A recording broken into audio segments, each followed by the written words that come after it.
channel. We are the Lion Gaming crew, and in this Diablo 3 build guide, we're going to be taking a look at the new and improved Shadow Mantle set, codenamed Unstoppable. Now this is going to be available for absolutely free on both hardcore and softcore, so no matter which mode you play on PlayStation 4/5, we got you. And if you want any of the gear shown in this video, all you need to do is join the Discord linked in the description of this video. It's absolutely free to join, and everything's free on there. We don't charge for a single thing.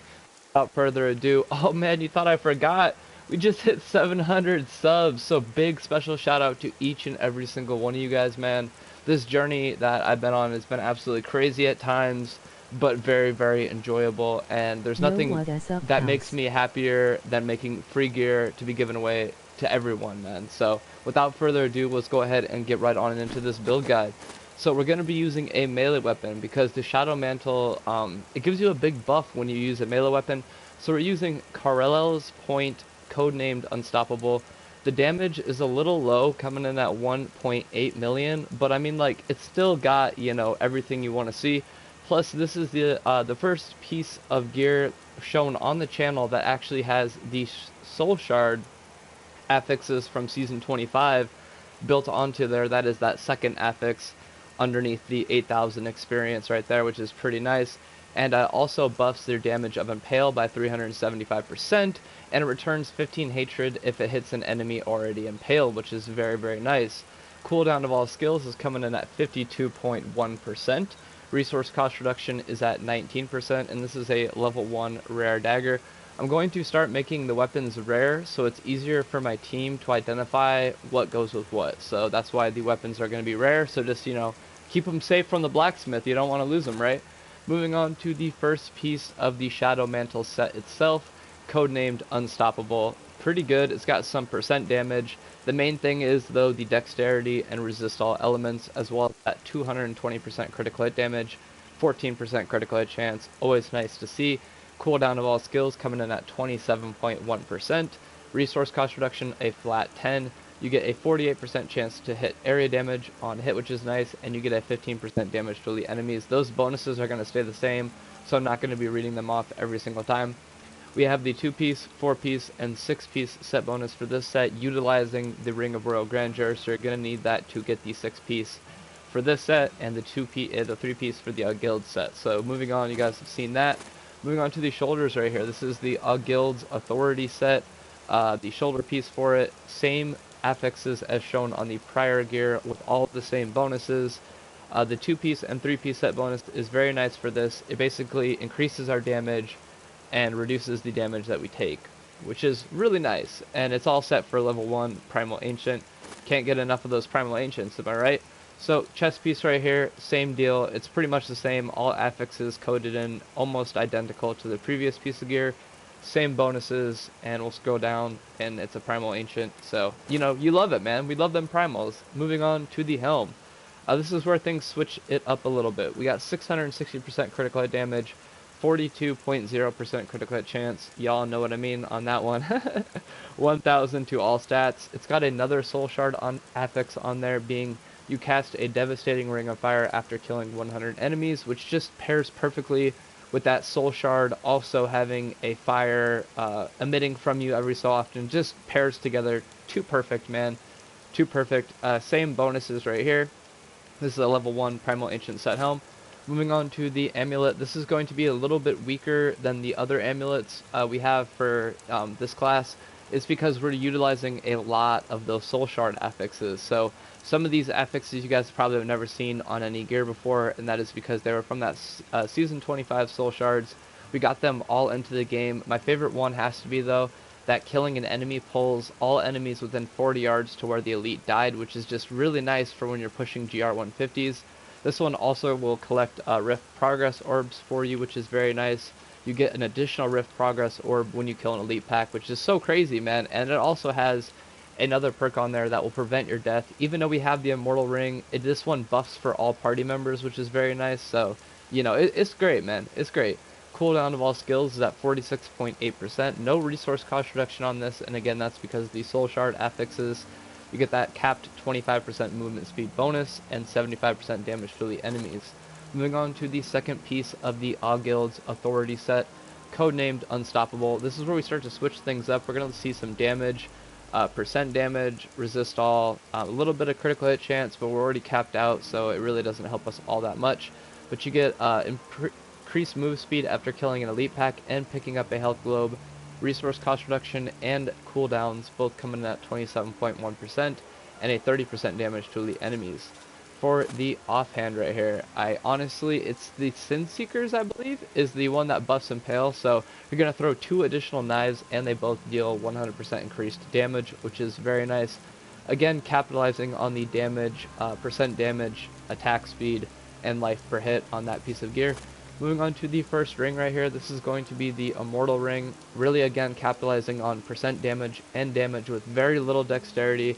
I find that works and you can hit some crazy numbers overall. It's just very, very nice.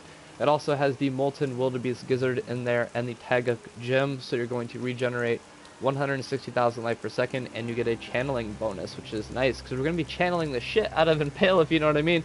Okay, so reduced cooldown of all skills coming at 61.2%, resource cost reduction 40.9%, and a whopping 75% damage to the enemies.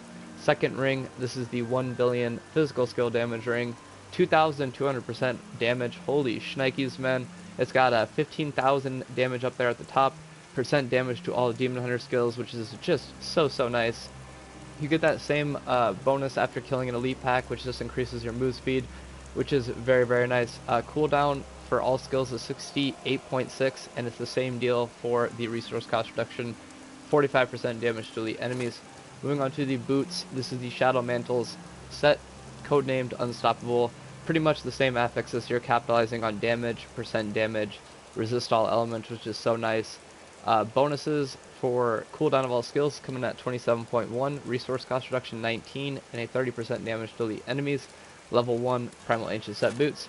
For the pants, the last piece of the Shadow Mantle set, pretty much the same deal here. All of the same bonuses, all of the same affixes.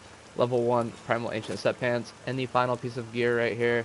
Man, I just had this in my head, bro. Oh, I don't remember the name of it, man. I'm sorry, bro. I've been making so much gear, guys. You have to understand, man.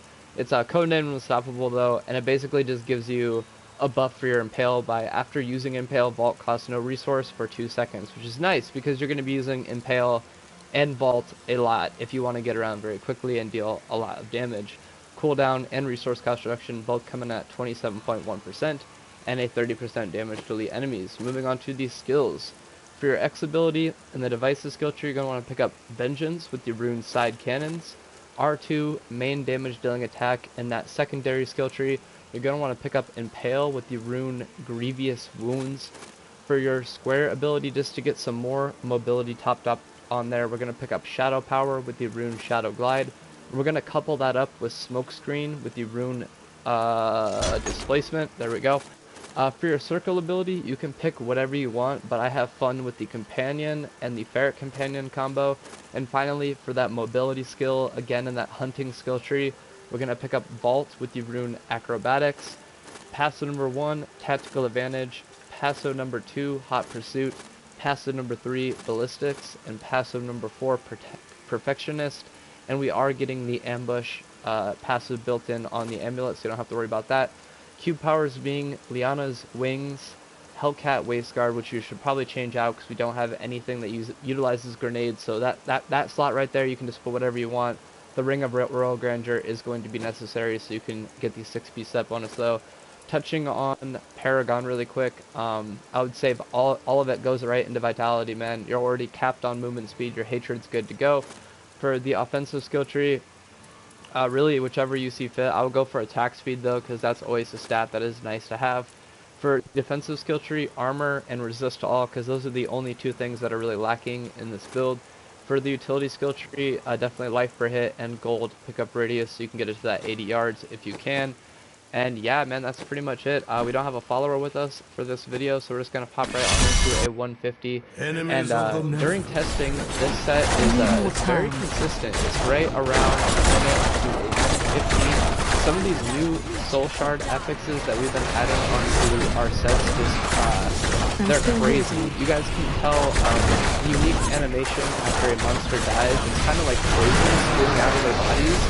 Now that is the death blow thing that deals damage to all enemies within 25 yards after you kill an elite, which is super nice. And remember, we have that soul shard affix on our amulet that also pulls all enemies to where the elite died. So it's basically just instant death for when that procs. So when you kill an elite, any monster or mob around is going to immediately feel all of that pain that you did on that death blow. So that's really cool. I like how it gives us extra progress orbs. Now during testing, I feel like that one really isn't working as intended, and I'm wondering if it's either because I need to affix it on like a different gear, like maybe a ring instead of an amulet. I'm gonna do a little bit more testing with it, but all the other ones work as intended, and then they are so much fun to play. So enough talking about the soul shard. How you unlock this build is really easy, man. You just use your X ability to just become powered up, get a little bit more damage, you know, and then you're gonna proc your shatter power and your smoke screen at the same time. The Rift Guardian is here. Huge, so that's always nice.